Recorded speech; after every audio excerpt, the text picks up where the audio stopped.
యేసుక్రీస్తు వారు సిలువ మోయలేక పడిపోయినప్పుడు, అంటే పడిపోయినట్లు మనకు బైబిల్లో కనిపించదు కానీ చరిత్రకారులు చెప్పే విషయం అనమాట.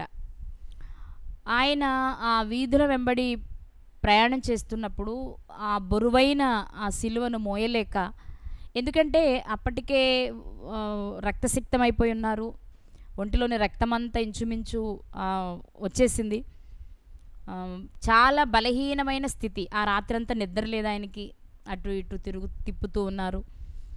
అలాంటి బలహీనమైన సమయంలో ఆ సిలువను మోస్తూ ఆయన 2 సార్లు 3 సార్లు ఇంచుమించు పడిపోయినట్లుగా చరిత్రకారులు చెప్తూ ఉన్నారు. ఆ పడిపోయిన సందర్భంలో సైనికులంతా కలిసి ఏం చేశారంటే, ఆయన ఆ కొండ వరకు వెళ్ళే ఓపికలో లేరు కాబట్టి మధ్యలోనే ఏదైనా జరుగుతుందేమనే భయంతో ఆ సిలువను వేరే వారి చేత మోయించాలి అనుకున్నారు. అనుకున్నప్పుడు వారికి కనిపించిన వ్యక్తే కురేనీయుడైన సీమోను గారు. ఆయన జీవితాన్ని గురించి కొన్ని విషయాలు ఈరోజు మనం మాట్లాడుకుందాం. సీమోను అనే పేరు కలిగిన వారు బైబిల్ గ్రంథంలో 9 మంది కనిపిస్తారు. సీమోను అను పేరు కలిగిన వారు 9 మంది కనిపిస్తారు. సీమోను అనే పేరుకు అర్థం ఆలకించుట. మీకు కూడా చాలామంది సీమోన్లు తెలుసు. అసలు సీమోను అనే పేరే షిమ్యోను అనే పేరు నుండి వచ్చిందని పెద్దలు చెప్తూ ఉంటారు. యాకోబు గారి కుమారులలో ఒకరైన షిమ్యోను గారి పేరులో నుండే ఈ పేర్లన్నీ వచ్చినట్లు మాట్లాడతారు. మనకు తెలుసు కదా, గారడి సీమోను తెలుసు, యేసుక్రీస్తు వారి సహోదరుడు సీమోను తెలుసు, యేసుక్రీస్తు వారి శిష్యులలో ఒక సీమోను గారు తెలుసు. అలాగే పేతురు గారికే, శిష్యులలో ఒకరైన పేతురు గారికే మరొక పేరు సీమోన్ అని తెలుసు. అలాగే కుష్ఠరోగి అయిన సీమోను గారు, మరియమ్మ గారు అత్తరుతో పాదాలకు పూసిన సందర్భం కుష్ఠరోగి అయిన సీమోను గారు, పాపాత్మురాలైన స్త్రీ అత్తరుతో పూసిన పరిసయుడైన సీమోను గారు, అలాగే ఇప్పుడు సిలువను మోసినటువంటి కురేనీయుడైన సీమోను గారు, ఇలా 9 మంది సీమోనులు మనకు కనిపిస్తూ ఉంటారు. అయితే వాళ్ళందరి సంగతి ఎలా ఉన్నా ఈరోజు మనం ధ్యానం చేస్తున్న కురేనీయుడైన సీమోను గారి జీవితం మనకేం నేర్పిస్తుంది? అసలు ఆయన పేరు పరిశుద్ధ గ్రంథంలో ఎక్కడానికి కారణం ఏంటి? ఆయన జీవితం నుండి మనం ఏమైనా నేర్చుకోవచ్చా అన్నప్పుడు ఆయన పేరుని మనం చూస్తాం. ఒకసారి చూద్దాం. సువార్తలో మత్తయి గారు, మార్కు గారు, లూకా గారు కూడా ఆయన గురించి వ్రాయడం జరిగింది. ఒక మత్తయి సువార్తలో నుండి ఒక వచనాన్ని తీసుకుని మనం ముందుకు వెళ్దామండి. మత్తయి గారు రాసిన సువార్త 27వ అధ్యాయము 32వ వచనం. మత్తయి గారు రాసిన సువార్త 27వ అధ్యాయము 32వ వచనం.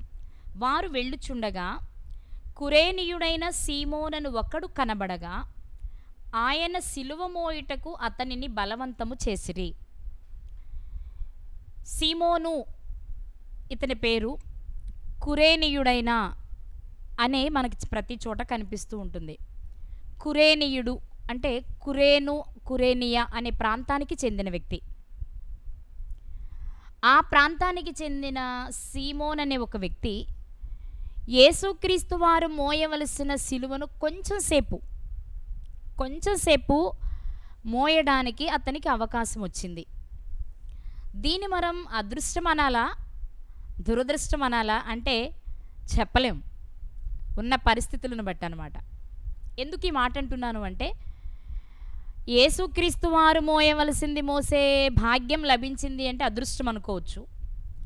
కానీ యూదుల సంప్రదాయం ప్రకారం సిలువ అంటే లైక్ మ్రానును మోయడం కానీ మ్రాను మీద చనిపోవడం కానీ అనేది శాపగ్రస్తులకు మాత్రమే చెందేది. కాబట్టి 2 వైపులా చూస్తే ఎవరు చూసే కోణాన్ని బట్టి ఆ దృష్టితో మనం ఆలోచించవచ్చు. అయితే కురేనియా అనే ప్రాంతం ప్రస్తుతం లిబియా పేరుతో పిలువబడుతుంది. ఇది ఉత్తర ఆఫ్రికాలో ఉంది.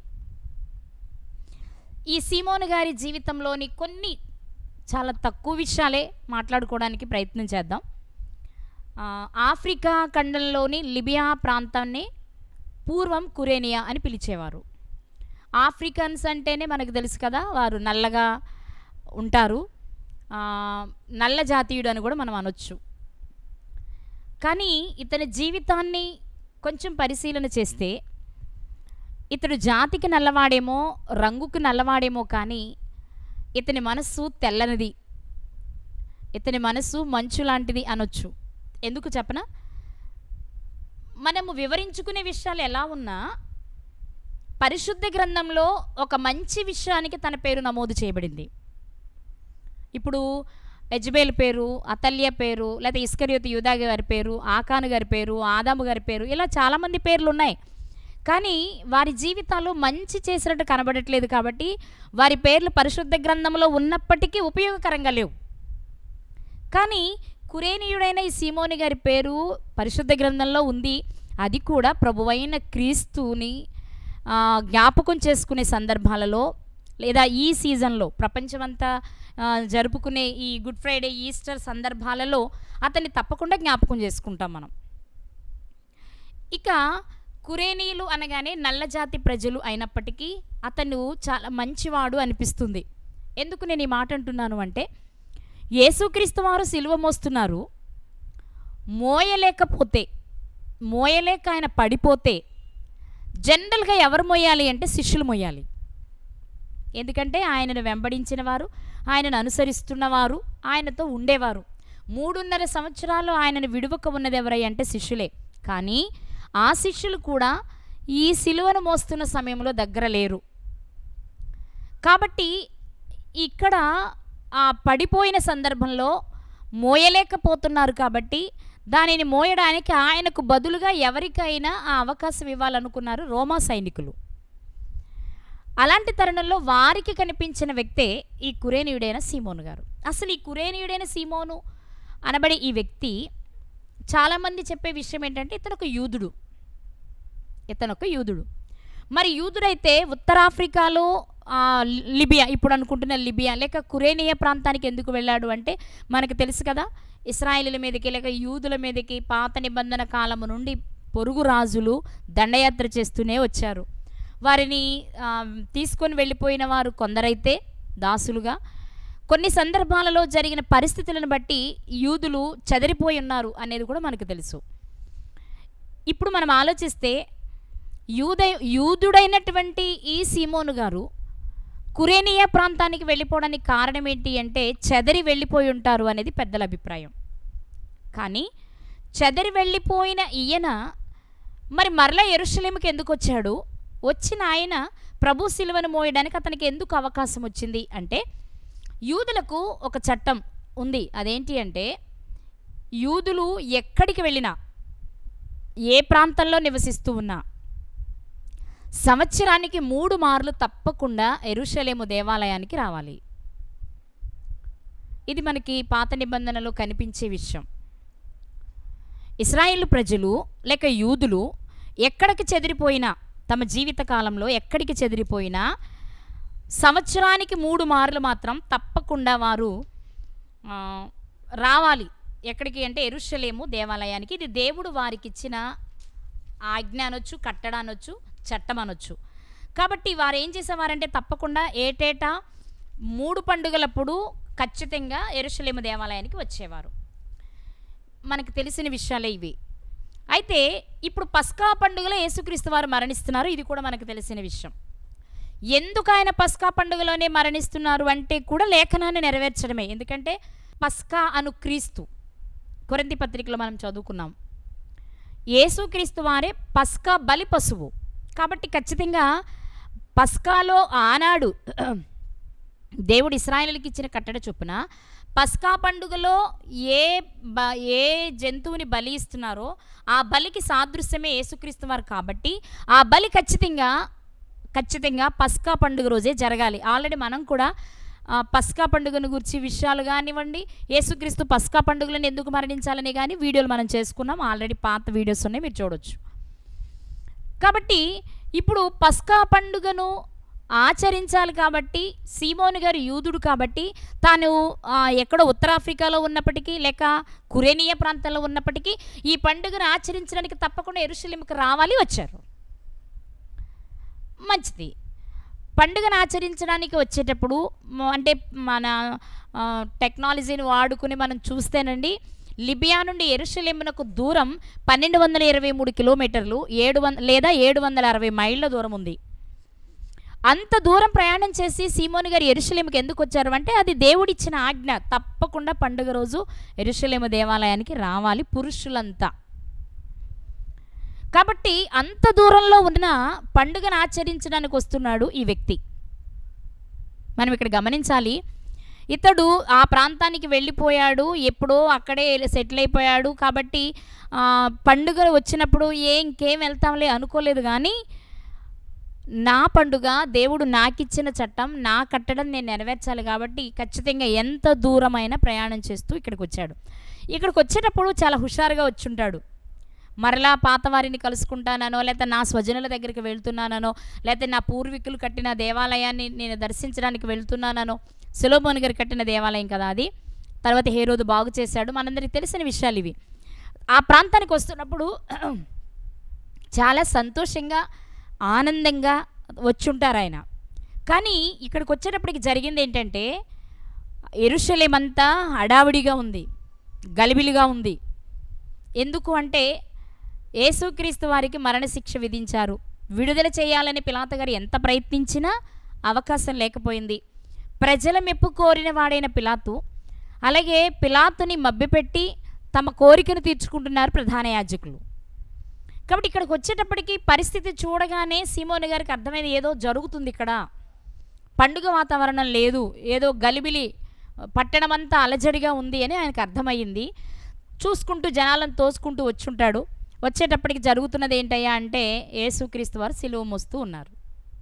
రైట్. ఇక్కడ ఒక విషయాన్ని మనం గమనించినట్లయితే, ఈ కురేనియా అనేది ఏదో పెద్ద పేరు మోసిన పట్టణం అనుకోవద్దు.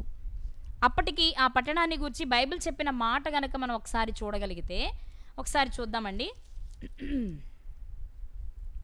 మార్కు సువార్త 15వ అధ్యాయము, మార్కు సువార్త 15వ అధ్యాయము 21వ వచనం. మార్కు సువార్త 15వ అధ్యాయము 21వ వచనం. కురేనీయుడైన సీమోనను ఒకడు పల్లెటూరి నుండి వచ్చి ఆ మార్గమున పోవుచుండగా ఆయన సిలువను మోయుటకు అతనిని బలవంతము చేసిరి. ఇక్కడ ఒక విషయాన్ని మనం గమనిస్తే, ఈ కురేనియా అనేది ఒక పల్లెటూరట. పల్లెటూరి నుండి వస్తున్న వ్యక్తి అంటే ఇతనికి పట్టణాలలో ఉండే పరిస్థితి పెద్దగా అవగాహన ఉండకపోయి ఉండొచ్చు. లేకపోతే మనకు తెలుసు కదా, పల్లెటూరి వారికి పట్టణంలో ఉండేవారికి ఉండే వ్యత్యాసం మనకు తెలుసు. పల్లెటూరి వారు అన్నీ ఉన్నా ఏమీ లేనట్లుగా బ్రతకడానికి ఇష్టపడతారు. పట్టణాలలో ఉండేవారు ఏమీ లేకపోయినా అన్నీ ఉన్నట్టు బ్రతకడానికి ఇష్టపడేవారు. కొంచెం అతిశయాన్ని చూపించడానికి ఇష్టపడతారు. చాలామంది పల్లెటూరులో నివసించడానికి ఇష్టపడరు, పట్టణాలలో నివసించడానికి ఇష్టపడతారు. ఎందుకంటే అన్ని వసతులు ఉంటాయి, గొప్పగా బ్రతకొచ్చు అనేది ఒక ఆలోచన. ఇప్పుడు మనం కూడా మాట్లాడుకుంటూ ఉంటాం కదా.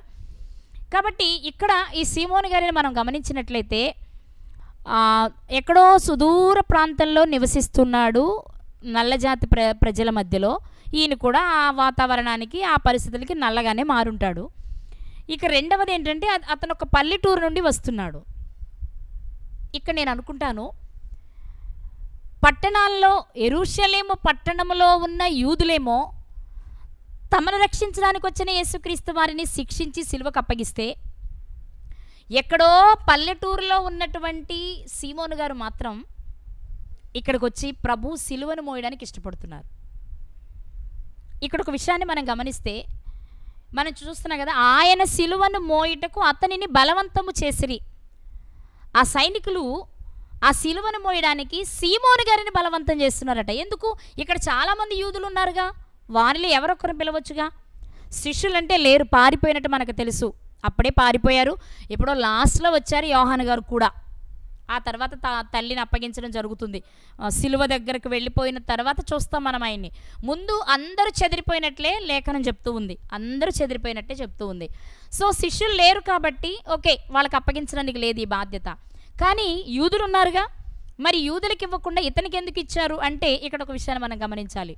పేరుకు మాత్రమే యూదులు, పట్టణంలో ఉన్న, ఇంకా బాగా చెప్పాలి అంటే సమస్త కల్మషముతో నిండిపోయి ఉన్నారు వీళ్ళు. ఆయనను చంపాలి అనుకున్నదే యూదులు, సొంత జాతి ప్రజలు. మరి ఆయనను చంపడానికి వారు ఇష్టపడుతున్నప్పుడు ఆయన భారాన్ని వారు మోస్తారా అంటే మోయరు ఖచ్చితంగా. కాబట్టి ఆ సిలువను మోయడానికి వాళ్ళు ఇష్టపడరు. కానీ ఈ సీమోను ఉన్నారే, ఇతడు దేవుని యందు భయభక్తులు కలిగిన వాడు, దేవుని ఆజ్ఞను పాటిస్తున్నవాడు, చాలా కాలంగా అక్కడికి వెళ్ళిపోయినా దేవుడిచ్చిన ఆజ్ఞను మరచిపోకుండా ఇంకా యెరూషలేమునకు వస్తున్న వ్యక్తిగానే మనకు కనబడుతూ ఉన్నారు. ఒక రకంగా చెప్పాలంటే ఇతని కాలంలో చెదిరిపోయి వెళ్ళాడా, ఇతని పూర్వీకులు చెదిరిపోయి ఆ ప్రాంతానికి వెళ్ళారా మనకు తెలీదు. కానీ ఎక్కడ ఉన్నా అంటే ముందుకు వెళ్తే ఇతని పూర్వీకులే చెదిరి ఉంటారు అనిపిస్తుంది మనకి. ఎక్కడ ఉన్నా దేవుని ఆజ్ఞ చొప్పున యెరూషలేమునకు రావడానికి ఇష్టపడడమే కాకుండా పల్లెటూరి వాతావరణం నుండి వస్తున్న వ్యక్తి కాబట్టి తన మనసు కూడా చాలా ప్రశాంతంగా ఉన్నట్టు మనకు కనబడుతుంది. ఎందుకు ఈ మాట అంటున్నానంటే, సిలువను మోయడానికి అతన్ని బలవంతం చేస్తున్నారు. నువ్వు యూదుల్లా ఉన్నావు, నువ్వు అదేదో చూడడానికి వచ్చావు, నువ్వు ఆయనకి దగ్గరవాడిలా అనిపిస్తున్నావు, ఆయన భారం నువ్వు మోస్తే మంచిదని సైనికులు అతన్ని బలవంతం చేస్తున్నారు. బలవంతం చేస్తున్నప్పుడు సీమోను గారు ఏం చెప్పొచ్చో తెలుసా? నేనే ఉన్నానా, నేనే చేయాలా, నా వల్ల కాదు, అమ్మో నేను ఇప్పుడు ఎక్కడి నుంచో వచ్చాను, నాకేం పని, ఇక్కడ పరిస్థితులు ఏంటో నాకు తెలియదు, నేను మోయలేను, నాకు వద్దు అని జరిగిపోవచ్చు, దూరంగా వెళ్ళిపోవచ్చు. కానీ అలా వెళ్ళే ప్రయత్నం చేయలేదు ఆయన. వాళ్ళు బలవంత పెట్టగానే మోయడానికి ఇష్టపడుతున్నాడు. నేను అంటాను, ఇతని మనస్సు దేవునికి నచ్చిందేమో, అంటే ఇది నా అభిప్రాయమే. ఇంకా చెప్పనా, ఇతని మనస్సు యేసుక్రీస్తు వారి మనస్సు లాంటిదై ఉంటుంది. అందుకే యేసుక్రీస్తు వారు మోయవలసిన సిలువను కాసేపు మోసే అవకాశం అతనికి వచ్చింది. అయితే ఇక్కడ ప్రాముఖ్యమైన విషయం ఏంటో తెలుసా అండి? యేసుక్రీస్తు వారు మోయవలసిన సిలువ తాను మోసే అవకాశం వచ్చినప్పుడు అతను దాన్ని చేజార్చుకోవట్లేదు, కానీ దాన్ని సద్వినియోగపరుచుకుంటున్నాడు. ఇది మనం గుర్తించాల్సిన విషయం. రకరకాల కారణాలు చెప్పొచ్చు. అతను మోయలేనని చెప్పొచ్చు, నా వల్ల కాదని చెప్పొచ్చు, అది శాపగ్రస్తులు చేసే పని కాబట్టి నాకు వద్దు అని చెప్పొచ్చు, ఇతరితర కారణాలు, ఇంకా యూదులు ఉన్నారు కదా వాళ్ళతో మోయించమని చెప్పొచ్చు, లేకపోతే అక్కడి నుంచి దూరంగా జరిగిపోవచ్చు. కానీ ఆయన సమీపమునకు వచ్చి చూడడం చేత పల్లెటూరు నుండి వచ్చినటువంటి అతని మనస్సు ఆ కాడిని మోసారు అంటే మనకు అర్థమవుతున్న విషయం ఏంటి అంటే, అతని మనస్సు దేవునికి నచ్చింది. అతని ద్వారా దేవుడు ఏదో కార్యాన్ని చేయబోతున్నాడు. అందుకే వాస్తవం మనకు తెలుసు కదా, ఆ సిలువను యేసుక్రీస్తు వారు మాత్రమే మొయ్యాలి. ఏదో కాసేపు మోసినా ఫైనల్గా అది క్రీస్తే మొయ్యాలి. అది కూడా క్రీస్తు అతనికి ఇవ్వమని చెప్పలేదు. క్రీస్తు పడిపోయారు కాబట్టి, యేసుక్రీస్తు వారు పడిపోయారు కాబట్టి అక్కడ ఎవరో ఒకరు కావాలి కాబట్టి సైనికులు చేస్తున్న పని మాత్రమే ఇది మనం గుర్తించాలి. ఇక్కడ ఒక విషయాన్ని మనం గమనించగలిగినట్లయితే, ఈ వ్యక్తి ఎక్కడో దూర ప్రాంతంలో ఉంటున్నాడు, ఇక్కడి ప్రజలకు దూరంగా ఉంటున్నాడు, కానీ మనస్సు మాత్రం చాలా చక్కగా స్వచ్ఛంగా ఉంది. పల్లెటూరి వాడైనా పద్ధతిగా ఉన్నాడు. నిజంగా పల్లెటూరి వాతావరణము పచ్చని పైరుగాలితో స్వచ్ఛంగా ఉంటుంది చూసారా, అతని మనసు కూడా అంతే నిర్మలంగా ఉంది. పట్టణాలంతా కలుషితమైపోయి ఉంటాయి, అంటే ఎక్కువ శాతం కాలుష్యంతో నిండి ఉంటుంది. పట్టణాల్లో ఉన్న వారి మనసులు కూడా ఎక్కువ శాతం అలాగే ఉంటాయి, కనబడకుండానే అలాంటి మనసు కలిగి ఉంటారు. అలానే అందరూ అలా ఉంటారని చెప్పను, పల్లెటూరులో ఉన్నవారు అందరూ 100% మంచోళ్ళని చెప్పను. అందులో కొంతమంది వాళ్ళు ఉంటారు, వీళ్ళు ఉంటారు, మెజారిటీ మాత్రమే మాట్లాడుకుంటున్నాం. కాబట్టి సీమోను గారి మనస్సుని మనం చూస్తే అది దేవునికి నచ్చింది. అందుకే అతను కూడా ఏం చేస్తున్నాడు, ఏదో అర్థమవుతుంది అతనికి ఏదో పరిస్థితి. సరే, అతన్ని బలవంతం చేశారు కాబట్టి వదులుకోలేదు, ఆ అవకాశాన్ని వాడుకున్నారు. ఆ సిలువను కాసేపే మోసాడు అతను. ఎందుకంటే కొంచెం సేపు మోయడానికి అవకాశం ఉంది. అది యేసుక్రీస్తు వారే మోయాలి కాబట్టి. అర్థమైందండి? అది యేసుక్రీస్తు వారే మోయాలి కాబట్టి. అయితే ఇక్కడ ఒక విషయాన్ని మనం గమనించినట్లయితే, ఇదే విషయాన్ని లూకా గారు ఏం చెప్తున్నారో ఒకసారి చూద్దాం. లూకా సువార్తలో, లూకా గారు రాసిన సువార్త 23వ అధ్యాయము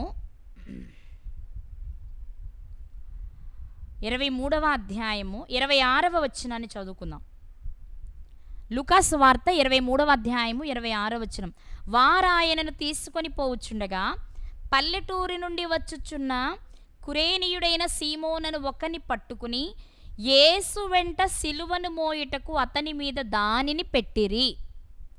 మనం లూకా సువార్త కంటే ముందు చదివిన 2 సువార్తలలో, మార్కు సువార్తలలో అతనిని బలవంతం చేసినట్లుంది. మత్తయి గారి సువార్తలో అతనికి ఇవ్వడానికి ప్రయత్నం చేసినట్లుంది. కానీ లూకా సువార్తలో అతని మీద పెట్టినట్టు ఉంది.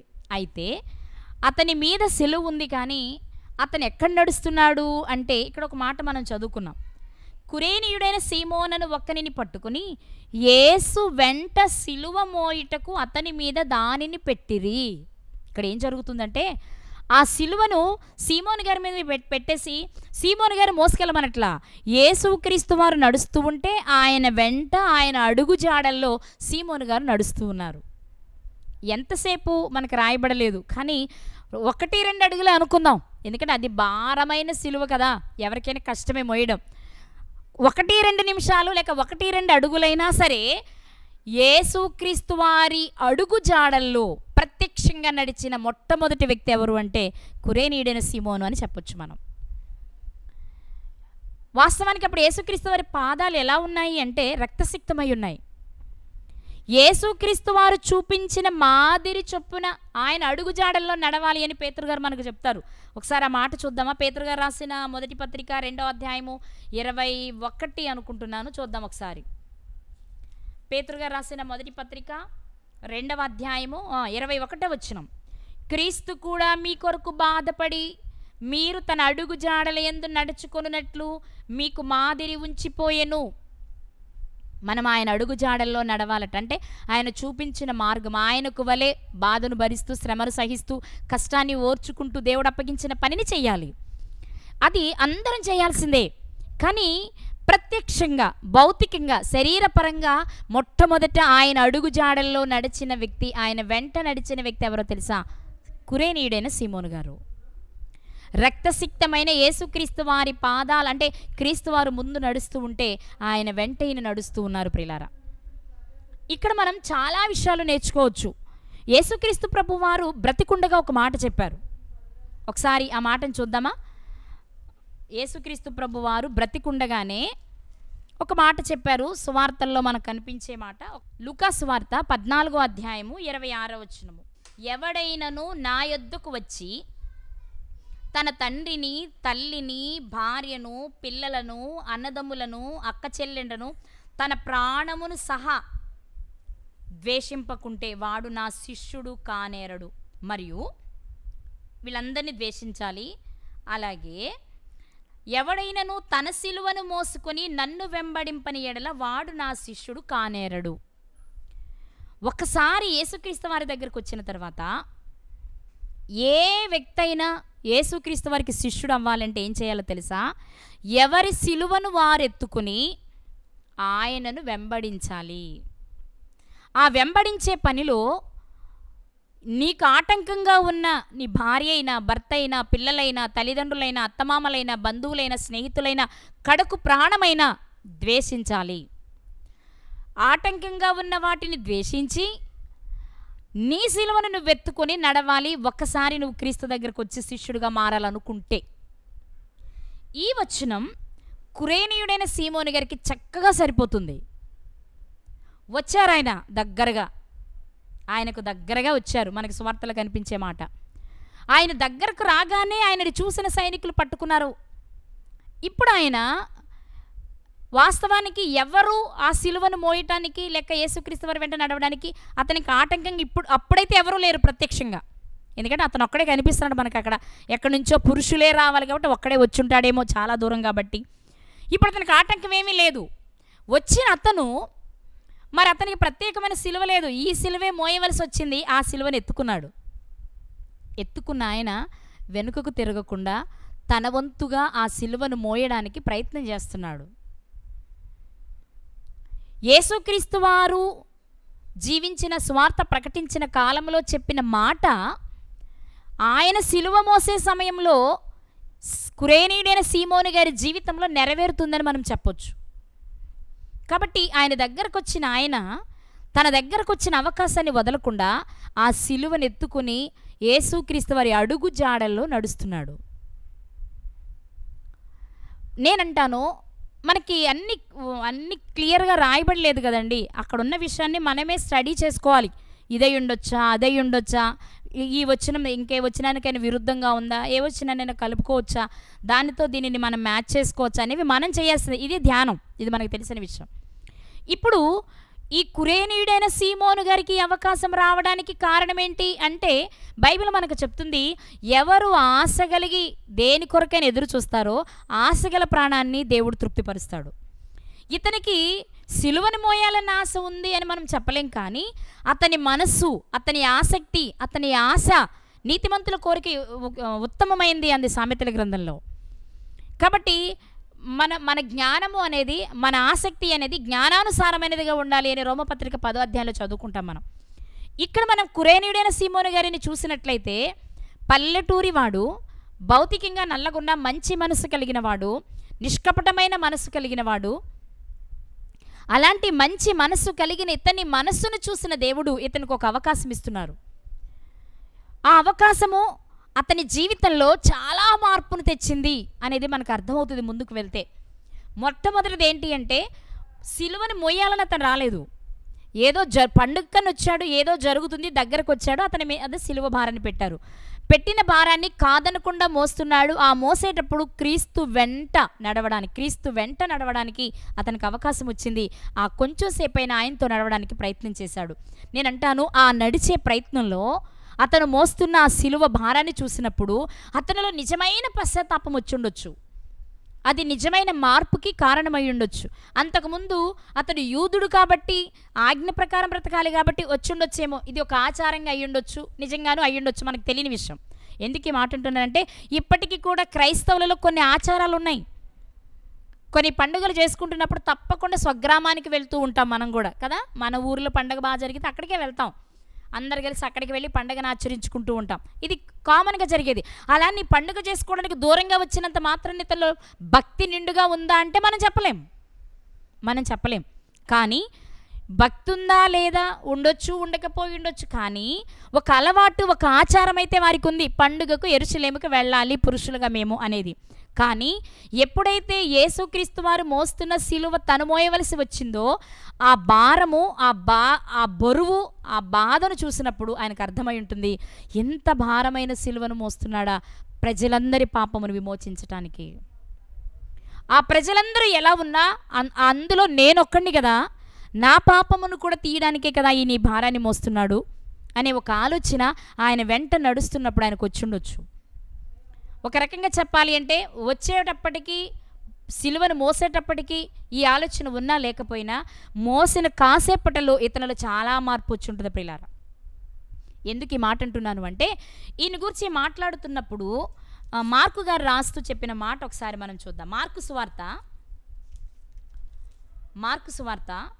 15వ అధ్యాయము 21-22 వచనాలు ఒకసారి చూద్దాం. మార్కు సువార్త 15వ అధ్యాయము 21 ఇందా చదివాము, అయినా ఒకసారి చదివి 22 కూడా చదువుదాం. కురేనీయుడైన సీమోనును ఒకడు పల్లెటూరి నుండి వచ్చి ఆ మార్గమున పోవుచుండగా ఆయన సిలువను మోయుటకు అతన్ని బలవంతము చేసిరి. అతడు అనగా కురేనీయుడైన సీమోను గారు ఎవరు అంటే, అలెగ్జాంద్రునకును రూపునకును తండ్రి. మార్కు గారు రాసేటప్పటికీ కురేనీయుడైన సీమోను గారి పిల్లల పేర్లు కూడా ప్రస్తావిస్తూ ఉన్నారు. ఈ పేర్లు ప్రస్తావిస్తున్నారు అంటే ఆయన ప్రస్తావించే నాటికి చాలామందికి అలెగ్జాంద్రు గారిని గురించి, రూపు గారిని గురించి తెలుసు అన్నమాట. అంటే వారిరువురు పరిచయమైన వ్యక్తులు క్రైస్తవ సమాజానికి. వారికి తండ్రే ఈ కురేనీయుడైన సీమోను అని మార్కు గారు పరిచయం చేస్తున్నారు. మీకు ఒక విషయం చెప్పాలి, మార్కు సువార్తను రాసింది మార్కు గారు. ఈయన ఎవరు అంటే, యెరూషలేములో ఉన్నటువంటి పేతురు గారిని చెరసాలలో ఉన్నప్పుడు ఆసక్తితో అర్ధరాత్రి వరకు ప్రార్థన చేశారు కదా సంఘం. ఆ సంఘం అంతా కూడుకున్న మరియ గారికి కుమారుడితడు. ఇంకా చెప్పాలి అంటే బర్నబా గారికి మేనల్లుడు. ఇంకా చెప్పాలి అంటే పేతురు గారికి శిష్యుడు, పౌలు గారికి కూడా శిష్యుడే. అలాంటి మార్కు గారు రాస్తున్నారు అంటే పౌలు గారి దగ్గర పరిచయం ఉంది, పేతురు గారి దగ్గర పరిచయం ఉంది, యెరూషలేము సంఘంతో పరిచయం ఉన్న మార్కు గారు రాస్తున్న విషయం అంటే, ఈ ఇద్దరు అలెగ్జాంద్రు, రూపు అనబడే ఇద్దరు వ్యక్తులను గురించి చాలామందికి తెలుసు అన్నమాట. వీరి గురించి ప్రస్తావిస్తూ, వీరిని గూర్చి చెప్తూ పలానా రూపుకు తండ్రినా, పలానా అలెగ్జాంద్రుకు తండ్రినా అని చెప్తున్నారంటే వారు కూడా గుర్తించదగిన వ్యక్తులన్నమాట. అర్థమైందండి? ఇక్కడ మనం ఒక విషయాన్ని గమనించాలి. ఆ స్థాయికి తమ పిల్లలు వెళ్ళడానికి కారణం ఏంటి అంటే, ఖచ్చితంగా తండ్రి భక్తి తమ పిల్లలకు నేర్పించి ఉండాలి. ఆయన వచ్చేటప్పుడు ఆచారంగా వచ్చిండొచ్చేమో కానీ వచ్చిన తర్వాత కాసేపు ఆ సిలువను మోసిన తర్వాత మనం ఒక విషయాన్ని గమనించాలి. ఆ సిలువ క్రీస్తే మోయాలి. కానీ కురేనీయుడైన సీమోను గారి చేత భవిష్యత్తులో దేవుడు ఏదో పని చేయించబోతున్నారేమో, అందుకే కాసేపు మోసే అవకాశం వచ్చింది. అలాగే సిలువను మోయడానికి తగిన అర్హత కలిగిన వ్యక్తేమో, అందుకే ఆ అవకాశం ఆయనకు వచ్చింది. అంత పవిత్రమైన మనసు కలిగిన వాడి, ముందే చెప్పాను కదా, యేసుక్రీస్తు వారి లాంటి మనసు అయి ఉండొచ్చేమో. ఇన్ని మంచి లక్షణాలు కలిగిన వ్యక్తి కాబట్టి అతనిని దేవుడు తన పని కొరకు ఎంపిక చేసుకొని ఉంటారు. ఆ పని పూర్తవ్వాలి అంటే ఖచ్చితంగా ఆయన ఆ కాసేపు ఆ సిలువను మోయక తప్పదు. అంటే కురేనీయుడైన సీమోను మరి పూర్తిగా ఎందుకు మోయలేదయ్యా అంటే, ఆయన మోయడానికి కాదా సిలువ, అది యేసుక్రీస్తు వారే మోయాలి. ఆయన మోస్తేనే మనకు విమోచన, కాబట్టి అది క్రీస్తే మోయాలి. అయితే కురేనీయుడైన సీమోను ఒక పాఠాన్ని నేర్చుకున్నాడు. ఏంటయ్యా పాఠం అంటే, మనకు అర్థమవుతున్న విషయం ఏంటంటే, ఆ తరువాత కాలంలో ఖచ్చితంగా సీమోను గారు తన పిల్లలను చాలా గొప్పగా పెంచుంటారు. అందుకే మీకు తెలుసు కదా, అలెగ్జాండర్ రూపు వాళ్ళ నాన్నే ఆ సిలువను మోసింది అని చాలా ఈజీగా చెప్తున్నారు మార్కు గారు. అంటే ఖచ్చితంగా ఈ పిల్లలు అంటే ఒక ఈయన ఈ సువార్తను రాసే నాటికి, మార్కు గారు తన సువార్తను రాసే నాటికే సీమోను గారి పిల్లలు ఒక మంచి స్థాయిలో, దేవుని యందు భయభక్తులు కలిగిన స్థాయిలో ఉన్నారు. 10 మంది గుర్తించే స్థాయిలోనికి వెళ్ళిపోయారు. దానికి కారణం ఖచ్చితంగా తండ్రి అవ్వాలి. కాబట్టి సీమోను గారు 1 స్వతహాగా మంచి మనస్సు కలిగిన వ్యక్తి, 2 తన కుమారులను దేవుని కొరకు పెంచిన వ్యక్తి. ఇక 3వ విషయాన్ని మీకు చెప్తాను. రోమీలకు రాసిన పత్రికలో పౌలు గారు ఒక విషయాన్ని జ్ఞాపకం చేస్తూ చివరి అధ్యాయంలో ఒక విషయాన్ని ప్రస్తావించారు.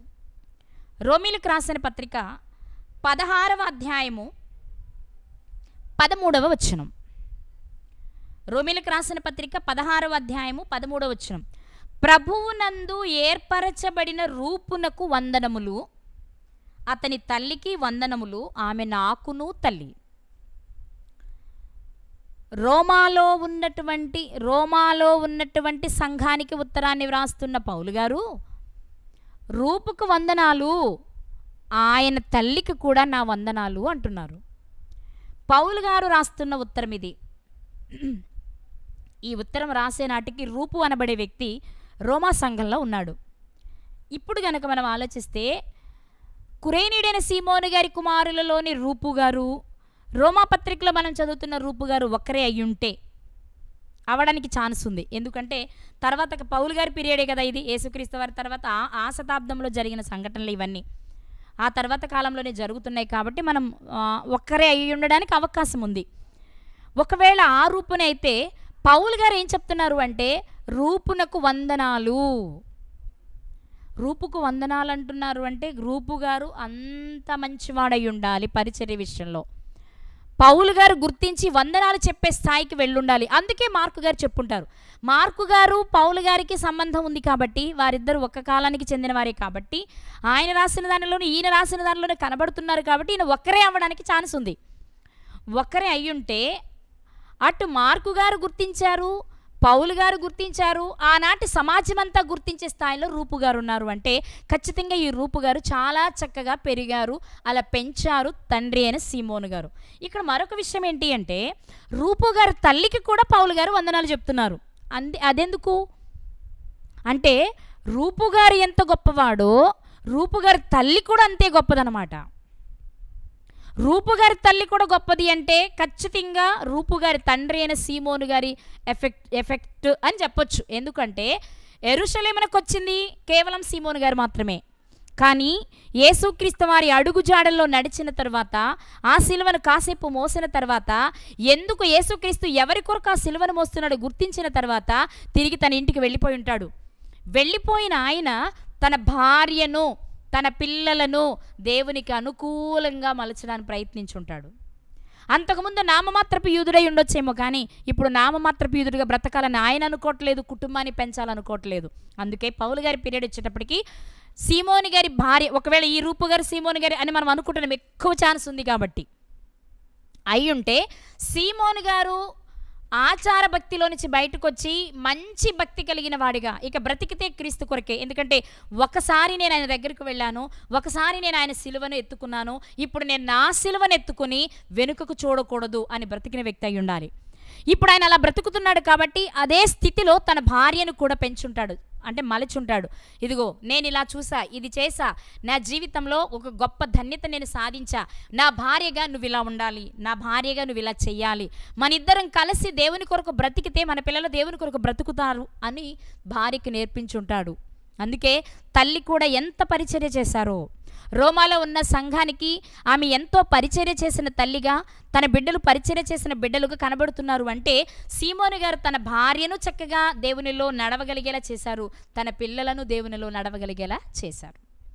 తన కుటుంబాన్ని దేవునిలో పెంచుకునే సామర్థ్యము, ఆసక్తి కలిగిన వ్యక్తి అని సీమోను గారి అంతరంగాన్ని చూసిన దేవుడిచ్చిన అవకాశాన్ని ఆయన వాడుకున్నట్లుగా మనం ఇక్కడ గమనించాలి ప్రియులారా.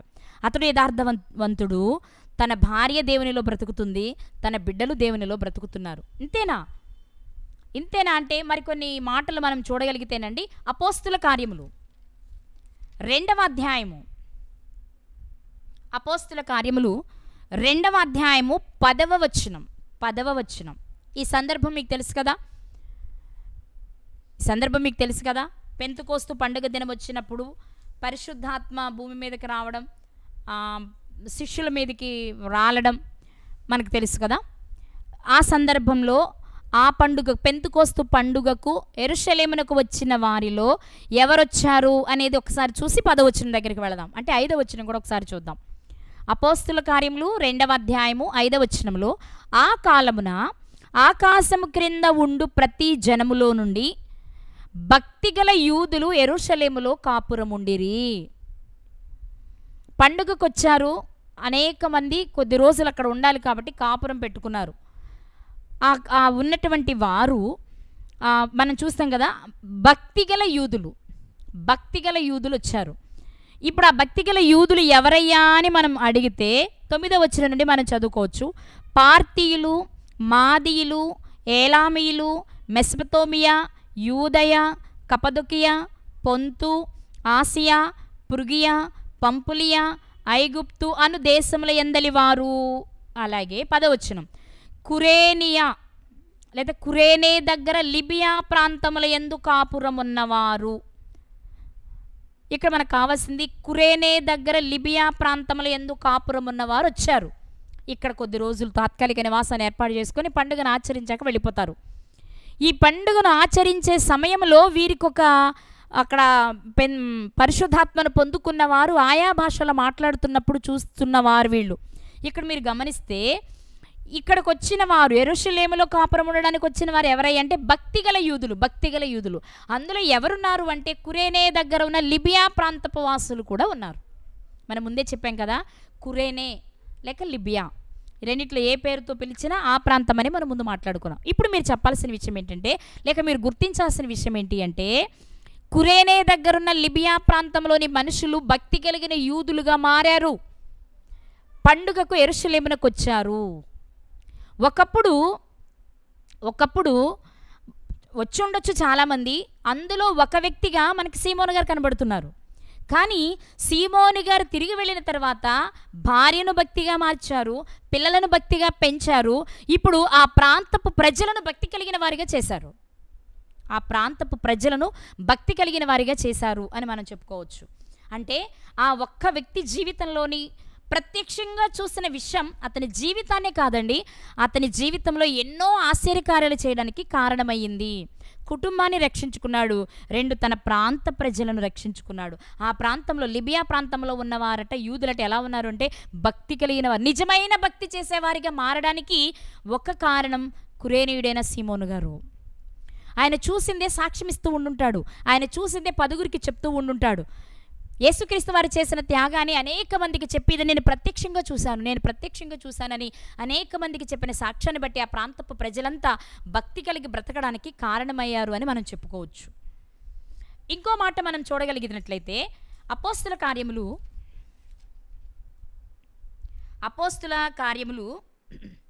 6వ అధ్యాయము 8-9 వచనాలు. అపోస్తుల కార్యములు 6వ అధ్యాయము 8-9 వచనాలు. స్టెఫను కృపతోనూ బలముతోనూ నిండినవాడై ప్రజల మధ్య మహత్కార్యములను గొప్ప సూచక్రియలను చేయించుండెను. స్టెఫను గారి పీరియడ్ ఇది.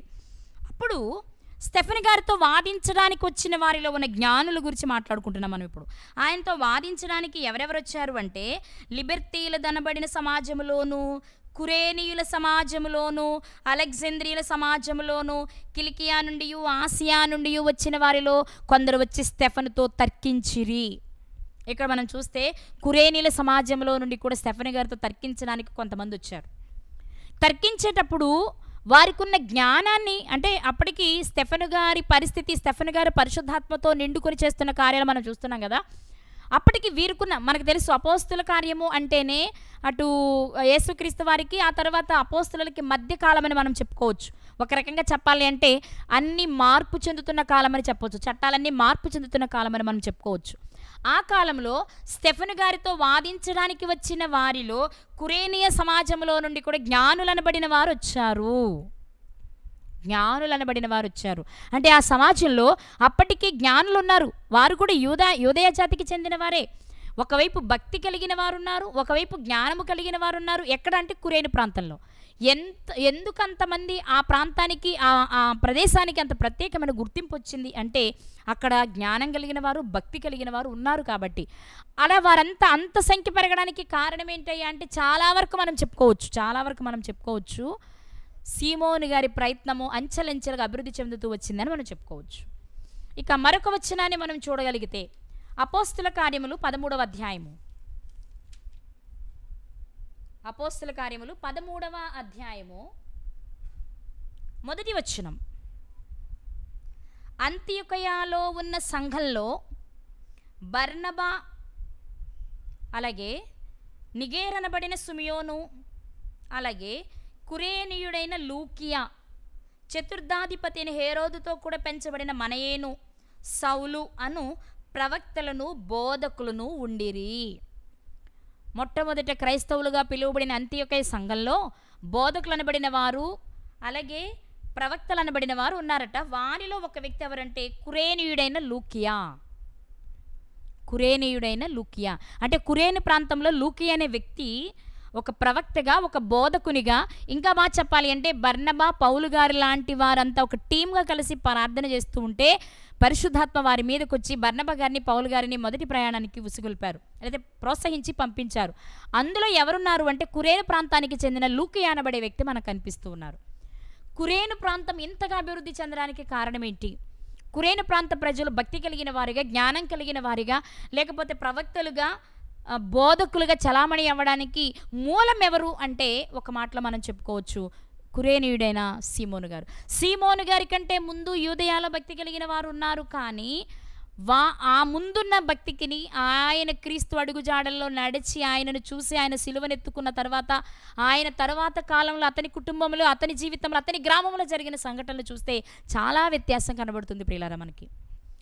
ఎందుకు యేసుక్రీస్తు ప్రభువారు సిలువను మోసే పీరియడ్లో కురేనీయుడైన సీమోను గారు కొంచెం సేపు ఆ సిలువనెత్తుకుని నడిస్తే అతని పేరు పరిశుద్ధ గ్రంథంలో లిఖింపచేశారు, అతని ఊరి పేరు లిఖింపచేశారు, అతని పిల్లల పేరు లిఖింపచేశారు అంటే ఖచ్చితంగా ఇక్కడ మనం నేర్చుకోవాల్సింది ఏదో ఒకటి ఉంది. అదేంటో తెలుసా? మనం ఎప్పుడైతే క్రీస్తే మన పాపమునకు పరిహారాన్ని నమ్ముతామో, ఆయన రక్తం మాత్రమే ప్రతి పాపిని తన పాపము నుండి విడుదల చేస్తుందని విశ్వసించిన మనము కూడా మన సిలువను మనం ఎత్తుకోవాలి. యేసుక్రీస్తు వారి సిలువను సీమోను గారు ఎత్తుకున్నంత మాత్రాన అది ఫుల్ఫిల్ అవ్వాలా, మళ్ళీ అది యేసుక్రీస్తు వారి దగ్గరికి వెళ్ళిపోవాల్సి వచ్చింది.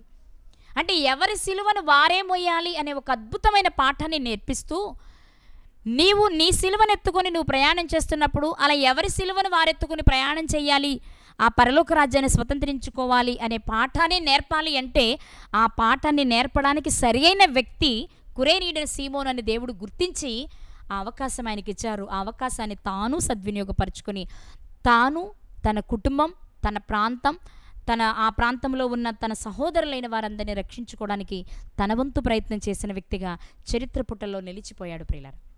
ఈరోజు ఈ రాత్రి ఎందుకు మనం కురేనీయుడైన సీమోను గారి జీవితాన్ని మనం ఆలోచిస్తున్నాము అని కనుక ఆలోచన చేస్తే మనకి ఇది అవసరమేమో. మనము యేసుక్రీస్తు వారి దగ్గరికి వచ్చాం, కానీ మన సిలువను మనం ఎత్తుకొని మోస్తున్నామా? తల్లి కోసమో, భార్య కోసమో, పిల్లల కోసమో దేవుణ్ణి విడిచిపెట్టి ప్రక్కకు వెళ్ళిపోయే స్థితిలో ఉన్నామా? వాళ్ళ కోసం నువ్వు దేవుణ్ణి విడిచిపెడితే, వాళ్ళ కోసం నువ్వు సువార్తను విడిచిపెడితే ఎప్పటికీ నువ్వు రక్షించబడలేవు, ఎవరిని రక్షించలేవు. కానీ నిన్ను నువ్వు రక్షించుకొని ఎదుటివారిని రక్షించే క్రీస్తులా నీవు బ్రతకాలి అంటే మాత్రం ఖచ్చితంగా నీకు దేవుని దగ్గరికి వెళ్ళడానికి ఆటంకంగా ఉన్న దేనినైనా నువ్వు ప్రక్కన పెట్టాలి అని నేర్పిస్తూ ఉంది. కురేనీయుడైన సీమోను గారి జీవితం నుండి రాత్రి దేవుడు మనకు నేర్పిస్తున్న పాఠం, మన సిలువను మనమే మోయాలి. యేసుక్రీస్తు వారి సిలువను కాసేపు మోసే ప్రయత్నం చేసిన అది వర్కౌట్ అవ్వలేదు. మీకు ఇక్కడ ఒక విషయాన్ని చెప్పి నేను ముగిస్తాను. వాస్తవానికి యేసుక్రీస్తు వారికి వేసిన సిలువ ఆయనే కదా మొయ్యాలి. వారెందుకు మరొక వ్యక్తిని బలవంతం చేస్తున్నారు అంటే, ఆయన ఎవరు? యేసుక్రీస్తు వారి యూదుడు కాబట్టి యూదులే సిలువను మొయ్యాలి. ముఖ్యంగా ఆయన శిష్యులే ఆ సిలువను మొయ్యాలి. కానీ శిష్యులు దూరం అయిపోయారు. మరొక వ్యక్తి శిష్యునిగా స్థానంలోనికి రావడం ఒక ఎత్తు అయితే, ఆ రోజుల్లో ఎవరైనా భారాన్ని మోయలేకపోతే, ఎవరైనా ఒక వ్యక్తి ఏదైనా భారాన్ని మోస్తూ ఆ భారం మోయలేకపోతే అతని సహోదరుడు ఎవరైనా ఆ భారాన్ని మోయవచ్చు. సుమారు 1 కిలోమీటర్ దూరం ఆ భారాన్ని మోయొచ్చట. ఇది అప్పటికి ధర్మశాస్త్రంలో వారికున్న విషయం. మీకు ఒక మాట చూపిస్తానండి. మత్తయి రాసిన సువార్త 5వ అధ్యాయము, మత్తయి రాసిన సువార్త 5వ అధ్యాయము 41, 42 వచనాలు. 42 అక్కర్లేదు, 41 చదువుదాం. మత్తయి సువార్త 5వ అధ్యాయము 41వ వచనంలో, ఒకడు 1 మైలు దూరము రమ్మని నిన్ను బలవంతము చేసిన ఎడల, ఒకడు 1 మైలు దూరము రమ్మని నిన్ను బలవంతము చేసిన ఎడల వానితో కూడా 2 మైళ్ళు వెళ్ళుము. వానితో కూడా ఎన్ని మైళ్ళు వెళ్ళు? 2 మైళ్ళు వెళ్ళు. ఇది ధర్మశాస్త్రంలో వ్రాయబడిన మాట. పై వచనాలన్నీ మీరు చూస్తే అర్థమవుతుంది. అంటే ఆ రోజుల్లో ఉన్నది ఏంటంటే, ఎవరైనా ఒక వ్యక్తి ఏదైనా కష్టంలో ఉన్నప్పుడు అతనికి సహాయం చేయవలసి వస్తే 1 మైలు దూరం అతనికి సహాయం చేయొచ్చు. కానీ యేసుక్రీస్తు వారు చెప్పింది ఏంటంటే, 1 కాదు 2 మైళ్ళు కూడా వెళ్ళు అన్నారు. ఇప్పుడు ఇక్కడ మనము కురేనీయుడైన సీమోను గారి దగ్గర ఆలోచిస్తే ఈ విషయము ఉంది కాబట్టి అతనికి కూడా ఎంతో కొంత తెలిసి ఉంటుంది ధర్మశాస్త్రాన్ని గురించి. కాబట్టి వీళ్ళు ఏం చేస్తారంటే, బలవంతం చేసినప్పుడు ఇది ఆజ్ఞను అతిక్రమించడం కాదు కదా, 1 మైలు దూరం ప్రయాణం చేయడానికి ఎవరైనా బలవంతం చేస్తే చేయొచ్చు కదా. మైలు దూరం ధర్మశాస్త్రంలో ఉన్నది. యేసుక్రీస్తు వచ్చాక 2 మైళ్ళు చేశారు. ఇప్పుడు యేసుక్రీస్తు వారు చెప్పింది ఒకవేళ ఇతను వినకపోయినా ధర్మశాస్త్రంలో ఉన్న విషయం ఏంటంటే 1 మైలు దూరం రమ్మని అడిగితే వెళ్ళొచ్చు. కాబట్టి వారు బలవంతం చేసినప్పుడు ఆ దూరం ప్రయాణం చేయడానికి ఇతను వెనుకాడలేదు. 2-3 విషయాలు మనం ఇక్కడ గమనించవచ్చు సీమోను గారి జీవితంలో. ధర్మశాస్త్రంలో ఉన్నటువంటి దేవుడిచ్చిన ఆజ్ఞ, పండుగకు యెరూషలేము దేవాలయానికి వెళ్ళాలి అనేది ఎక్కడ ఉన్నా మర్చిపోకుండా వచ్చాడు అతను. పల్లెటూరులో ఉన్నా, ఎక్కడో జరుగుతున్నా ఆ సమయం వచ్చినప్పుడు మాత్రం ఆజ్ఞను నెరవేర్చడానికి తప్పకుండా వచ్చినట్టు కనబడుతుంది. అలాగే చివరిగా మనం చూసాము, ధర్మశాస్త్రంలో 1 మైలు దూరం ప్రయాణం చేయమని ఎవరైనా బలవంతం చేస్తే తప్పకుండా చేయమని. వారు బలవంతము చేశారు కాబట్టి ఇప్పుడు ఆ విషయం వారికి తెలియక బలవంతం చేసిన వారేమో యేసుక్రీస్తు చనిపోతారేమో, ఈ సిలువను అతను తీసుకువెళ్ళాలి కాబట్టి బలవంతం చేస్తున్నారు. కానీ ధర్మశాస్త్రంలో నుండి 1 మైలు అడిగితే వెళ్ళమని కాబట్టి అది తెలిసినటువంటి సీమోను గారు తప్పకుండా వెళ్ళడానికి ప్రయత్నం చేశారు. అంటే అతనికి తెలిసింది ఒకటే, ధర్మశాస్త్రంలో ఏదైనా ఉంటే అది నెరవేర్చాలి. అదే అతనికి తెలుసు. అతనికి తెలిసిందే అతని జీవితాన్ని కాపాడిందని మనం నమ్మొచ్చు. కాబట్టి ఏదో లోతైన సంగతులు, గొప్ప గొప్ప సంగతులు, ఎన్నో పుస్తకాలు ధ్యానం చేసి అందులో ఉన్న సారాన్ని గ్రహించి ఆ ప్రకారం బ్రతకలేకపోవడం కంటే తెలిసిన దానినే పాటించేవారు దేవుని దృష్టికి ఇష్టలు కదా. ధర్మశాస్త్రమును వినువారు కాదు కానీ ధర్మశాస్త్రమును గైకొన్నవారు దేవుని దృష్టికి నీతిమంతులని మనం రోమపత్రిక 2వ అధ్యాయంలో చదువుకుంటాం.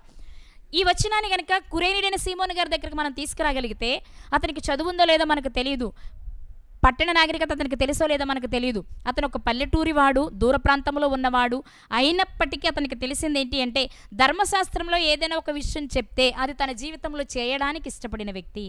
అది చేశాడేమో, అతడు చేసిన త్యాగాన్ని మెచ్చిన దేవుడు. అంటే సిలువను మోసినందుకు అని నేను చెప్పలేను కానీ, ఎందుకంటే యేసుక్రీస్తు వారు మోయవలసిన సిలువ కాబట్టి.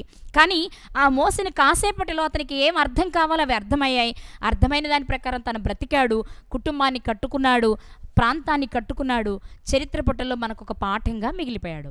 ఈ రాత్రి దేవుడు మనల్ని అడుగుతున్నమాట, నీవు యేసుక్రీస్తు వారి దగ్గరికి వచ్చావు కదా, ఆయన నిజమైన విమోచకుడని నమ్మే బాప్తిస్మం తీసుకున్నావు కదా, మరి నీకిచ్చిన సిలువను నువ్వు మోస్తున్నావా? ఎవరి సిలువను వారే మోయాలండి. నీకే సిలువ ఇవ్వబడిందో తెలియదు, నీకే సిలువ ఇవ్వబడిందో తెలియదు. నీకు అప్పగించిన పని నువ్వు చేయాలి. ఆ పని చేసేటప్పుడు వచ్చే శ్రమను నువ్వు భరించాలి. అది నువ్వు చేస్తున్నావా? ఈ రాత్రి దేవుడు మనల్ని అడుగుతున్నమాట. అది చేస్తే నీవు కూడా నీ కుటుంబాన్ని రక్షించుకోగలవు, నీ సంఘాన్ని రక్షించుకోగలవు, సమాజంలో మరికొందరిని రక్షించగలవు. నీవు అది చేయలేకపోతే, నామమాత్రంగా మాత్రమే వచ్చిన వాడిగా నీవు ఉంటే నీ వలన ఎలాంటి ప్రయోజనము ఉండదు. కానీ నిష్ప్రయోజనమైన వాడిగా నువ్వు ఉండాలని దేవుడు కోరుకోవట్లేదు. కానీ నువ్వెంత చేసినా నిష్ప్రయోజనమైన దాసుని అని నువ్వు అనుకునేలా ఉండాలని దేవుడు కోరుకుంటున్నాడు. కాబట్టి కురేనీయుడైన సీమోను గారి జీవితాన్ని మనం చూస్తే, అతడు స్వల్ప జీవితమైన, చిన్నవాడే అయినా, పల్లెటూరి వాడే అయినా, మొరటివాడే అయినా, మరొకటే అయినా, అంటే ప్రజల దృష్టిలో గొప్పగా అతిశయించడానికి తగిన కారణం అతని జీవితంలో లేకపోయినా దేవుని దృష్టిలో అతను గొప్ప వ్యక్తిగా చిత్రీకరించబడ్డాడు. ఈరోజు మనమంతా అతిశయించదగిన వ్యక్తిగా, అంత ఉన్నత స్థాయికి ఎదిగిన వ్యక్తిగా మనకు కనబడుతున్నాడు. ఎందుకు అది జరిగింది అంటే, ఆ సిలువను మోసిన కాసేపటిలోనే అతడు తన జీవితంలో ఏం నేర్చుకోవాలో అది నేర్చుకున్నాడు. నేర్చుకున్న తాను ఆ ప్రకారం చేశాడు. ఈ రాత్రి దేవుడు మనల్ని అడుగుతున్నది అదే. ఎన్నో విషయాలు మనకు నేర్పిస్తున్నారు కదా, విని విడిచిపెట్టేస్తున్నావా? విన్నదాని ప్రకారం బ్రతుకుతున్నావా? బ్రతికితే నిన్ను చూసి, నన్ను చూసి దేవుడు సంతోషిస్తారు. లేదు అంటే మనల్ని చూసి ఆయన బాధపడతారు. ఆయనను మరలా బాధ పెట్టేవారిగా, ఒకనాటి ఇశ్రాయేలులు బాధ పెట్టినట్లుగా, నామకార్థ క్రైస్తవులు బాధ పెట్టినట్లుగా, సత్యం తెలిసిన నువ్వు కూడా ఆయన బాధ పెట్టే స్థితిలో ఉంటావా? ఆయన కంట కన్నీరు తుడిచి క్రీస్తుకు తగిన జీవితాన్ని జీవిస్తూ క్రీస్తుకు శిష్యుడిగా బ్రతికే ప్రయత్నం చేస్తావో, నిర్ణయాన్ని నీకే వదిలేస్తున్నాను. ఖచ్చితంగా మంచి నిర్ణయాన్ని తీసుకుందాం. దేవునికి ఇష్టలుగా బ్రతుకుదాం. పరలోకాన్ని స్వతంత్రించుకుందాం. అలాంటి కృప దేవుడు మనందరికీ దయచేయునుగాక. ఆమెన్.